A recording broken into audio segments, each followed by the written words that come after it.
Hey there, safety fans, and welcome back to Key Safety Talks. I gotcha. You know, our daily dose of safety knowledge coming straight from our YouTube channel. We are kicking off our daily podcast series with something that I think really is relevant to everyone. Oh, yeah. Whether you've had a close call at work or maybe this is your first day on the job. Yeah. Workers' comp. It's a system that we all kind of take for granted, but it Yeah. really does have a pretty fascinating history. It does. And it really does touch every corner of the working world. Yeah, I'm curious. Yeah. What did people do before workers' comp? I mean, was it just the Wild West of workplace injuries? It was a very different landscape. Yeah. And not a pretty one. Before workers' comp, if you got hurt on the job, your only option was to sue your employer. So every workplace injury ended up in court. That just sounds like a nightmare. It was a legal battleground. Imagine this. The burden of proof was on the injured worker. Oh, no. They had to prove their employer was negligent. Okay. And employers had some pretty powerful defenses to avoid paying up. Like what? What kind of defenses? Okay, so imagine you're a 19th century coal miner. Okay. Every day you're descending into that mine. Right. You know it could be your last. Yeah. But if you get injured, the company could say, well, you knew the risks. Right. That's the assumption of risk defense. So even though mining is inherently dangerous, it's your fault for taking the job. Right. That's crazy. It gets worse. Oh, no. There was also contributory negligence. Okay. Even if the employer was mostly at fault, Uh-huh. if you were even slightly negligent, say you didn't follow a safety rule perfectly, Right. you could get zero compensation. Wait, so even if, say, a machine malfunctions, but you forgot to wear your safety glasses, you're out of luck. Exactly. That seems so unfair. And to top it off, Oh, gosh. there was the fellow servant rule. Okay. If a coworker caused your injury, Uh-huh. you couldn't sue the company. Well, You had to sue your colleague. oh my gosh, that's awful. So, It really just sounds like a system that was designed to just discourage workers from trying to seek any kind of compensation. right. No wonder workers' comp was needed. Exactly. The old system created a lot of hardship for workers Yeah. and their families, you know? It was a major driver of poverty and social instability. That's terrible. Yeah. So how did we get from that super adversarial system to the no-fault system we have today? Well, it was a gradual shift, and it's really interesting when you kind of connect it back to some bigger historical trends. Okay. So, like, the late 19th and early 20th centuries saw the rise of these social safety nets, like Social Security, Right. unemployment insurance, things like that. Okay. Workers' comp was part of that whole movement. So it was a societal recognition that workers needed some kind of protection from the risks of their jobs. Precisely. It also reflected a growing understanding of the economic impact of workplace injuries. Yeah. When workers get hurt, everyone loses. The worker, their family, the employer, and ultimately society as a whole. Absolutely. Yeah. I can definitely see that. Yeah. But the U.S. wasn't exactly a trailblazer in this area, right? Surprisingly, we were late to the party. The first attempts at workers' comp laws Oh, really? back in the late 1800s, Uh-huh. they were struck down by the courts. You're kidding me. Yeah, can you believe that? I can't believe that. It wasn't until 1911 that Wisconsin passed the first constitutionally acceptable law.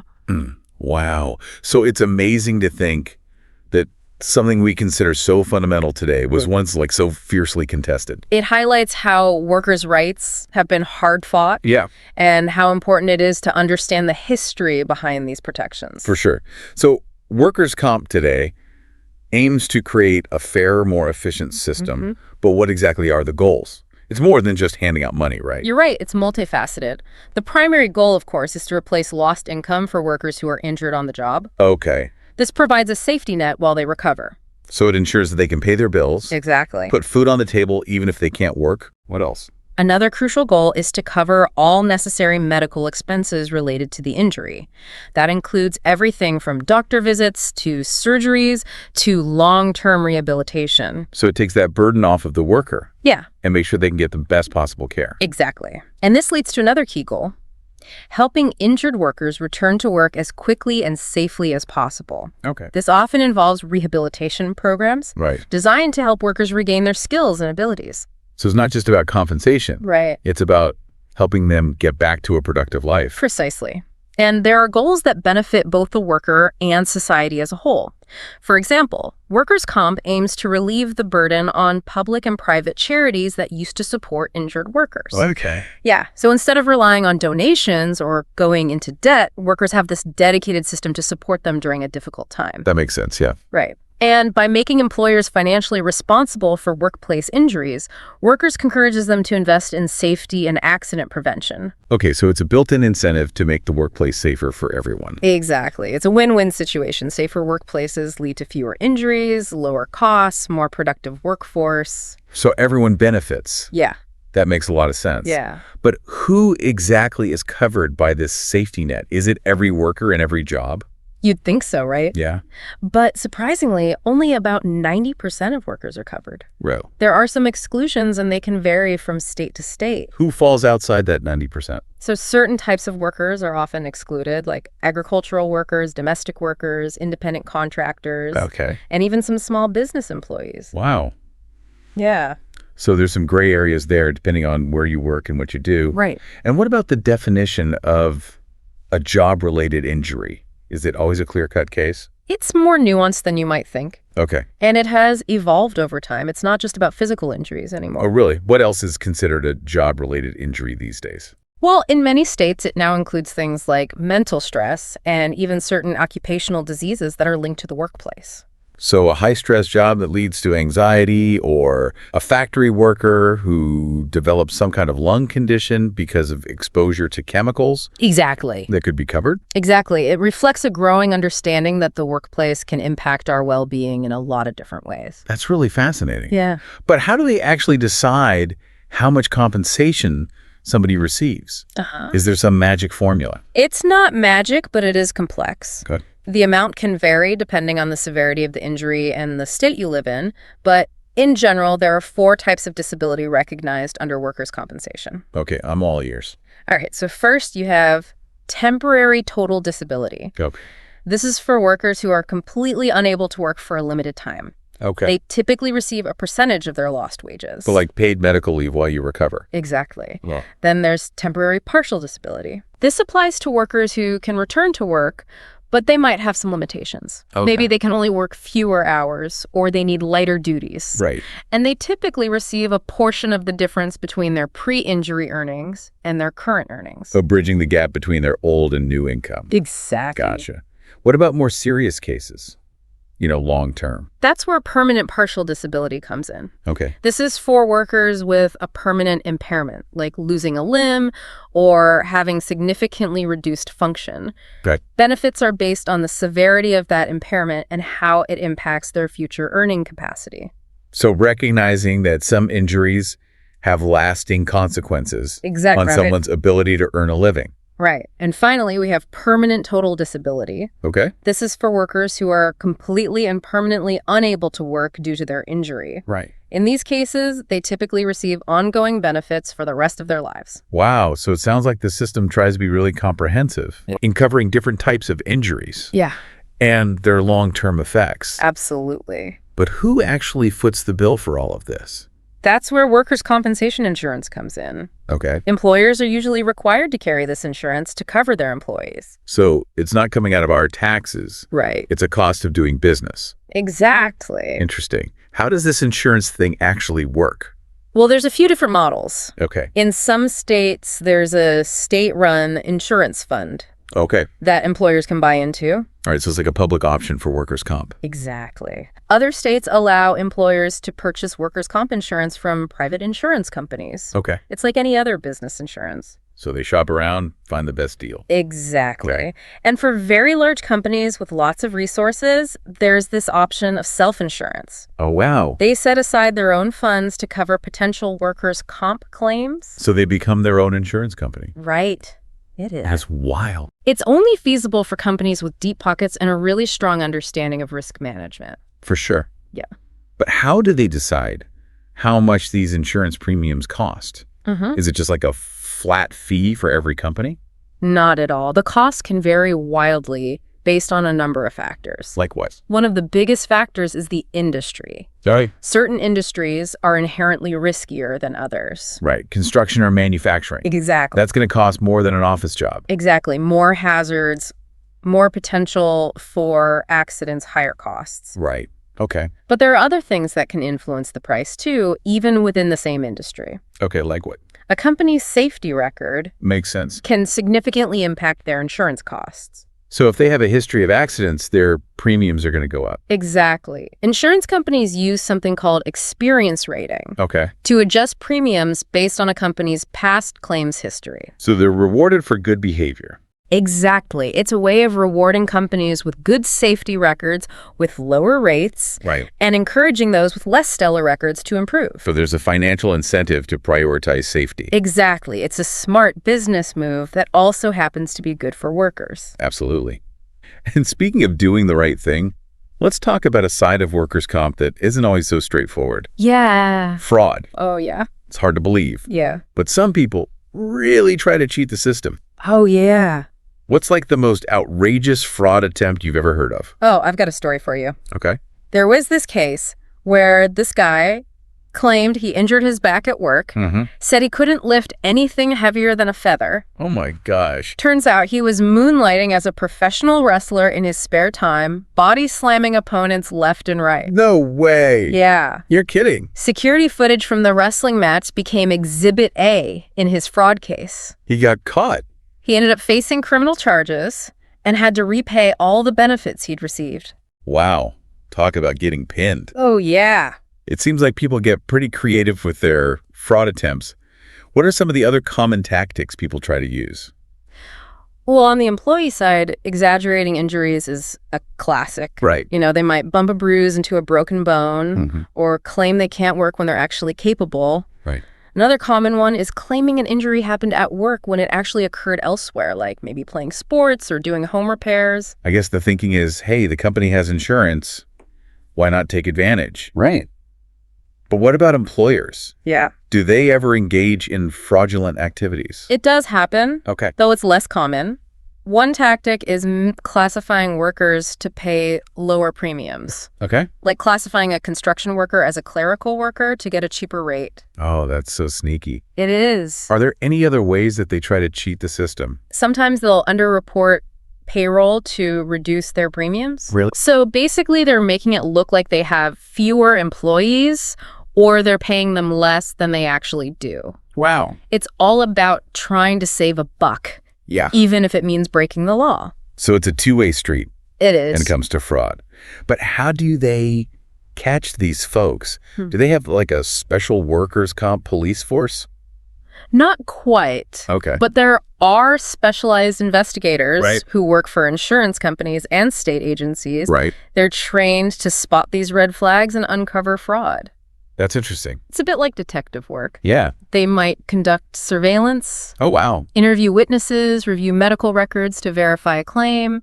So they're looking for inconsistencies or anything suspicious that just doesn't add up? Exactly. They also use databases to track claims and look for patterns of suspicious activity. Oh, good. Plus, there are tip lines where people can report suspected fraud. Oh, wow. So it's a team effort It is. to keep the system honest. That makes sense. After all, fraud ultimately hurts everyone. It does. It drives up costs for Right. employers. Right. It makes it harder for legitimate claimants to get the help they need. You're absolutely right.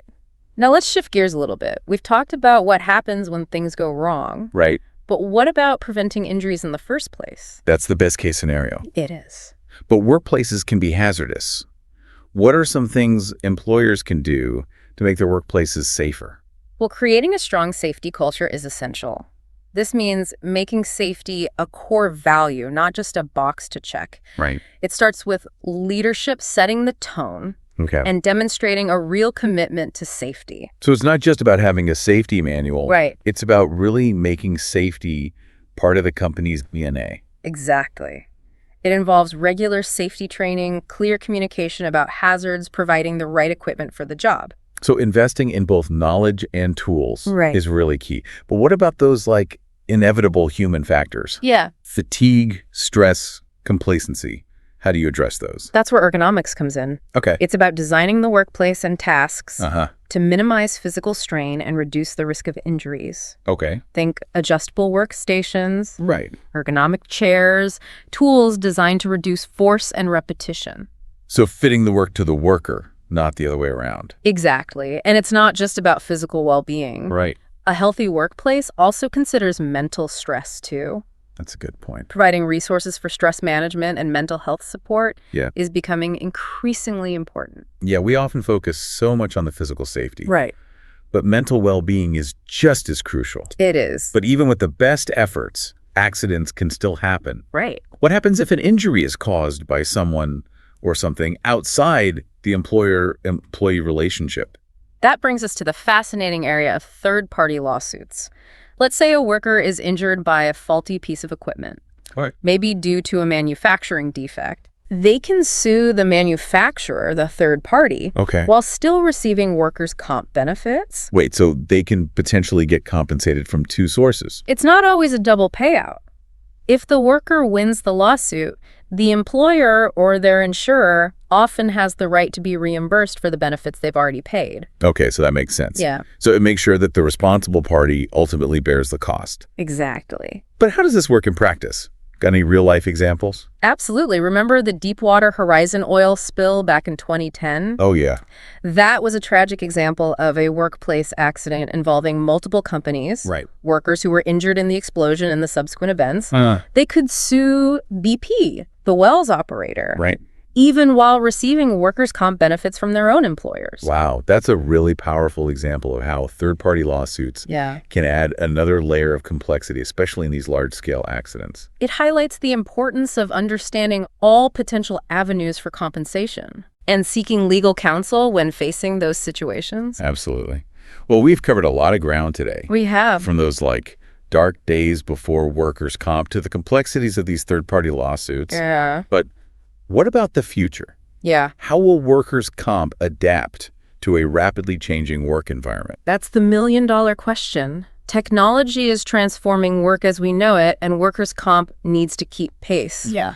One of the biggest challenges is the rise of the gig economy. Right. How do we ensure coverage for workers who are technically independent contractors? The really blurry line these days. It is. A lot of people work in this gray area between traditional employment and self-employment. Right. Does that mean they're just left out in the cold if they get injured? That's the risk. We need to rethink the definition of employee Yeah, to reflect the realities of the modern workforce. for sure. Another challenge is automation and AI. Oh, yeah. How will workers' comp address injuries caused by robots or AI systems? Who is liable in those situations? It's like a sci-fi movie come to life. It is. Robots in the workplace raise all these new questions that we never had to consider before. Right. And then there's the rise of remote work. How do you even determine if an injury at home is truly work-related? It's a whole new world of challenges. It is. If you trip over your dog while working from home, is that a workers' comp claim? That's a really good question. These are the kinds of questions that courts are starting to grapple with. Wow. So it sounds like the future of workers' comp is going to be shaped by a lot of legal battles and policy debates. Absolutely. And technology itself will play a huge role in how workers' comp is delivered and experienced. How so? Imagine a future where wearable sensors can detect fatigue and stress levels, alerting workers and supervisors to potential risks before an incident even occurs. That's incredible. It's like having a digital guardian angel. Exactly. And think about the potential of virtual reality for training and rehabilitation. Workers could practice handling dangerous situations or regaining lost skills in a safe and controlled virtual environment. That's really amazing. It's fascinating to think about how technology could really transform workers' comp for the better. Yeah. But let's be real, new technology always comes with potential downsides. Right. What should we be wary of? One major concern is data privacy. Okay. As we collect more data on workers' health and activities, we need to make sure that this data is protected from misuse and that workers' privacy rights are respected. Right. We don't want to create a dystopian surveillance state in the name of safety. That's a valid point. And then there's the issue of accessibility. Yeah. Not all workers have equal access to technology. Right. We need to make sure these advancements don't create a digital divide that leaves some workers behind. Absolutely. We need to make sure the benefits of technology are shared by all workers, not just those in high-tech industries or with deep pockets. Right. So it's about equity and fairness. Okay. So there are both exciting opportunities and potential pitfalls to navigate as technology becomes more integrated into workers' comp. It's a complex landscape, and it's going to require careful planning and collaboration between Policymakers, employers, worker advocates, and technology developers. Yeah, it sounds like the future of workers' comp is still being written. It is. And it's up to all of us to engage in the conversation and shape the future of this vital system. Absolutely. Well, I think that's a great point to take a break. We've covered a lot of ground today, but it feels like we've only just scratched the surface of this complex and evolving world of workers' comp. I agree. It's more than just a set of laws and regulations. Right. It's about people, their livelihoods, and their well-being. Absolutely. Okay, folks, we'll be back in just a few minutes to wrap up our discussion on workers' compensation. In the meantime, feel free to grab a cup of coffee, stretch your legs, and ponder the future of work and safety. Yeah, good idea. We'll see you back here shortly. Yeah. Welcome back to Key Safety Talks. We've been digging into this world of workers' comp, and right before the break, we were talking about fraud. Oh, yeah, the dark side. Dark side. Some pretty unbelievable stories, right? Absolutely. It's incredible what people will try to get away with. Yeah, well, it's tempting. Yeah. When you think you can get away with it. But they usually don't? Yeah, they usually don't, yeah. So how do they actually catch these people who are trying to defraud the system? Well, there's a few ways. First of all, insurance companies have investigators. Oh. And these investigators, their whole job is to look for fraud. Okay. So they'll review claims, Right. look for anything suspicious, Mm-hmm. and they'll often conduct surveillance. Oh? They'll interview witnesses, they'll do all sorts of things to really dig deep. So they're like workers' comp detectives. They are, yeah. That's kind of cool, actually. It is. It's a really interesting field. Yeah. And then also, there are tip lines Oh, right. where people can report suspected fraud. So if you think someone's pulling a fast one, Right. you can call in, You can report. report it. Yeah, anonymously. Interesting. So they really try to stay on top of this. Oh, yeah, it's a huge problem. Yeah. Costs billions of dollars every year. So it's not just like a victimless crime. It's not. No. It affects everyone. Exactly. It drives up insurance premiums for employers. Right. Makes it harder for people with legitimate claims to get the benefits they deserve. Okay, so fraud is definitely something to watch out for. Absolutely. But let's shift gears a little bit. We've been talking about what happens when things go wrong. Right. But what about preventing injuries in the first place? Well, that's really where the focus should be. Right. Prevention is always better than a cure. Absolutely. So what are some things employers can do to make their workplaces safer? One of the most important things is to create a strong safety culture. Okay, what does that mean?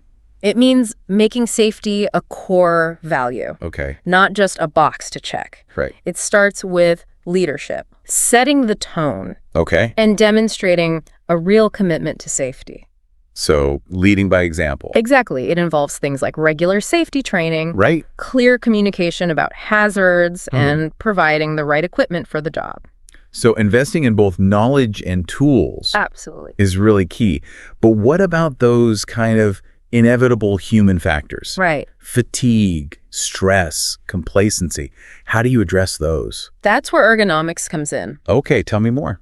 It's all about designing the workplace and the tasks to minimize physical strain and reduce the risk of injuries. Okay. Think things like adjustable workstations, Right. ergonomic chairs, Uh-huh. tools that are designed to reduce force and repetition. So it's about fitting the work to the worker, Exactly. not the other way around. Yeah. That makes sense. And it's not just about physical well-being. Right. A healthy workplace also considers mental stress. That's a great point. Yeah. Providing resources for stress management and mental health support is becoming increasingly important. Yeah. You know, we often focus so much on the physical, Right. but mental health is just as crucial. Absolutely. It's all connected. We can't ignore that. We can't, no. But even with the best efforts, accidents can still happen. Right. What happens if an injury is caused by someone or something outside the employer-employee relationship? That brings us to the fascinating area of third-party lawsuits. Okay. So let's say a worker is injured by a faulty piece of equipment Okay. due to a manufacturing defect. Right. They can actually sue the manufacturer, the third party, while still receiving workers' comp benefits. So they can potentially get compensated from two sources? Yeah, it's not always a double payout, though. Okay. If the worker wins the lawsuit, the employer or their insurer often has the right to be reimbursed for the benefits that they've already paid.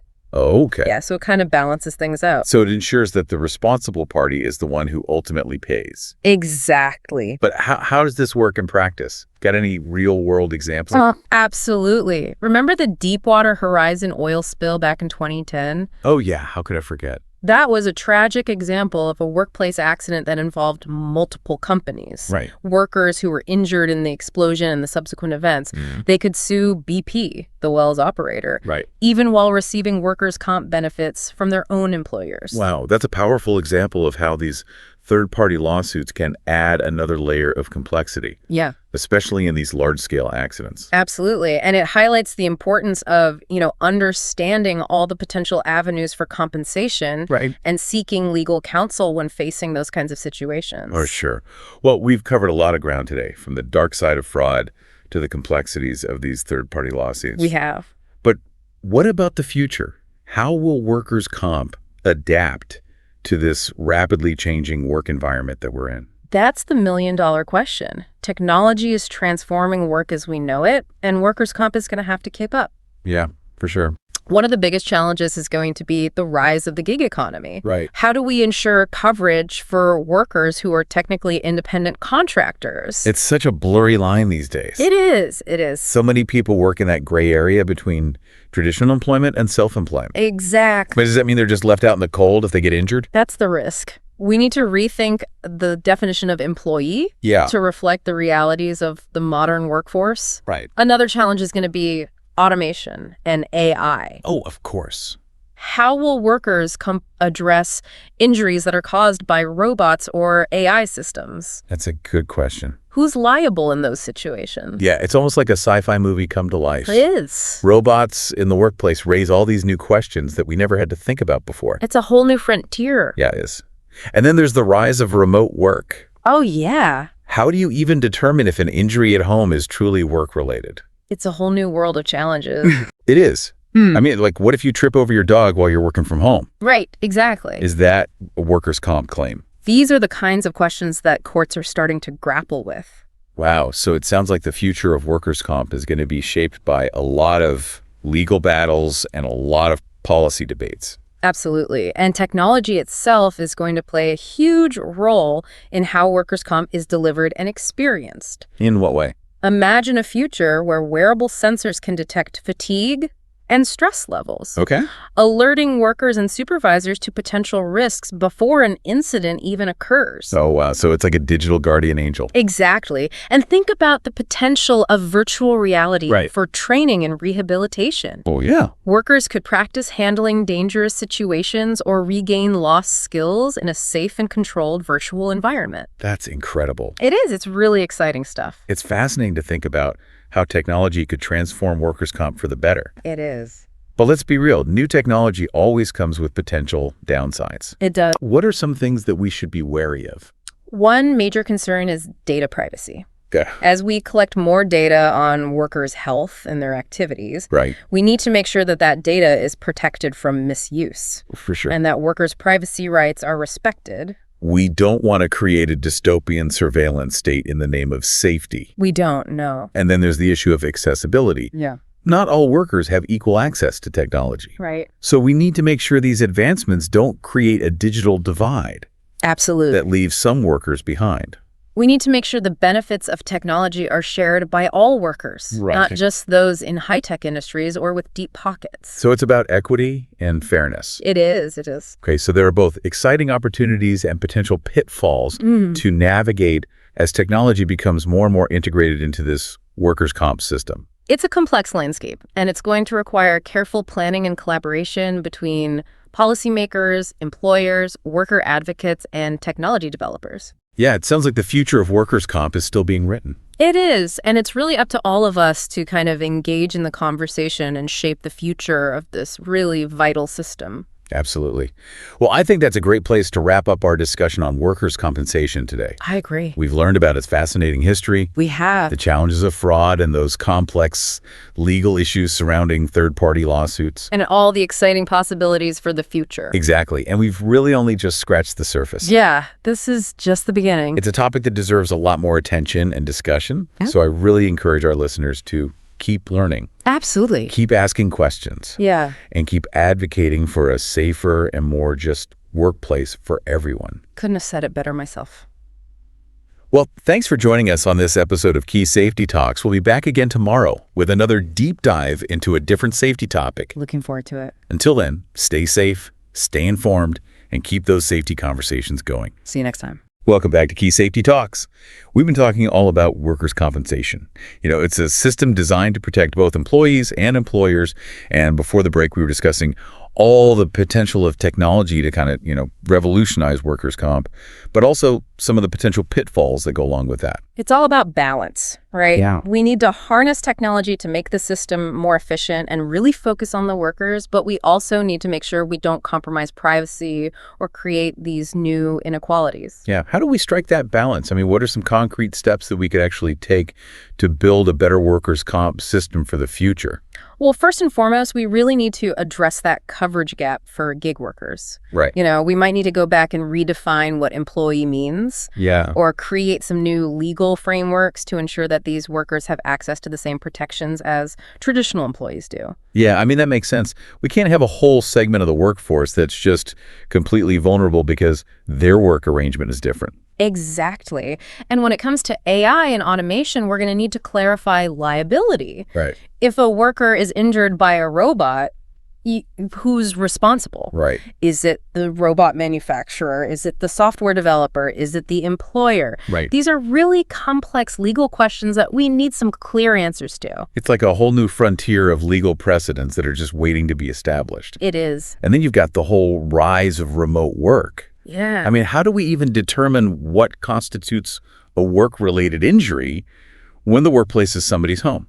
That's actually where I think technology can play a huge role, being part of the solution. Okay. Sensors and wearable technology can actually help track workers' activities Right. and provide evidence in case of an injury. Okay. This does raise some privacy concerns, Right. which is why it's so important to have these clear guidelines and regulations. So it's not just about the technology itself. Right. It's how we actually use it responsibly and ethically. Exactly. And we need to make sure that we're investing in education and training Okay. for both workers and employers. Yeah. Workers need to understand their rights and how to use these new technologies safely. And employers need to be trained on things like data privacy and ergonomics and the best practices for managing a remote workforce. So it's a learning curve for everybody. It is, but if we approach it thoughtfully, I think technology really does have the potential to make workers' comp more effective, more fair, and more accessible for everybody. It's a really inspiring vision. I mean, it all starts with awareness and dialogue. And I think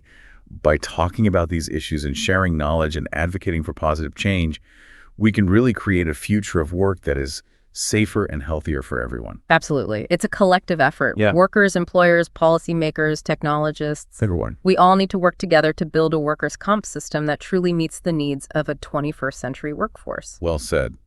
And on that note, I think it's time to wrap up our deep dive into the world of workers' compensation. Great discussion. We've covered a lot of ground today, but this is really just the beginning of the conversation. I encourage all of our listeners to keep learning and keep asking questions and just keep advocating for a safer, more just workplace for everyone. Knowledge is power. It really is. The more we understand about workers' compensation, the better equipped we'll be to protect ourselves, our colleagues, and our businesses. So well said. Thanks for joining us on this episode of Key Safety Talks. We'll be back again tomorrow with another deep dive into a different safety topic. Until then, stay safe, stay informed, and keep those safety conversations going. See you next time.